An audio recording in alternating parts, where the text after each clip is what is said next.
saw you. Vampires, the stories of these supernatural creatures date back for centuries.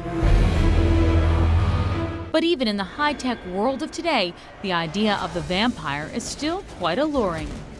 Jessica, I'm gonna have a guest coming over shortly. Can we eat her?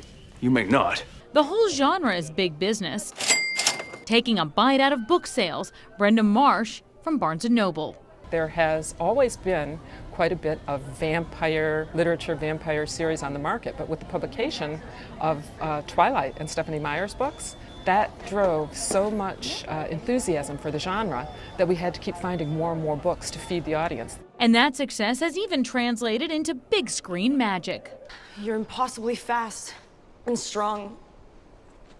Your skin is pale white and ice cold. Twilight took in more than $70 million at the box office opening weekend, and there's a second movie on the way.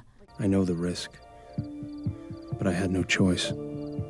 I have to know her. Dear Diary. Hitting the small screen near you is the CW's The Vampire Diaries. A thing that we see again and again with True Blood and with the Twilight movies and with the Vampire Diaries television show. These are events that really drive the sales of the books. So we'll be selling at a very high level, and then as soon as there is a movie or a television show, it takes off again. So just why can't we get enough? They're gorgeous, and they're Renaissance man, and they quote Shakespeare.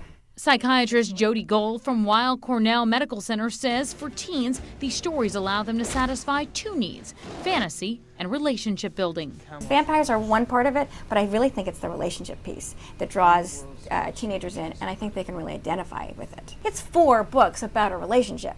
In fact, a sexually charged relationship where they're trying to control themselves and hold back. What if I'm not the hero? What if I'm the bad guy? Yes, the new modern vampires are not all evil. They're complex, and in some cases, such as the character Edward from Twilight, they're good guys. He's got this incredible power, but he's tormented by it, and he has to learn to control it. And that's sort of what we're all doing in adolescence, right? Is we have these new feelings and powers, and we're trying to understand them and control them. I said stop!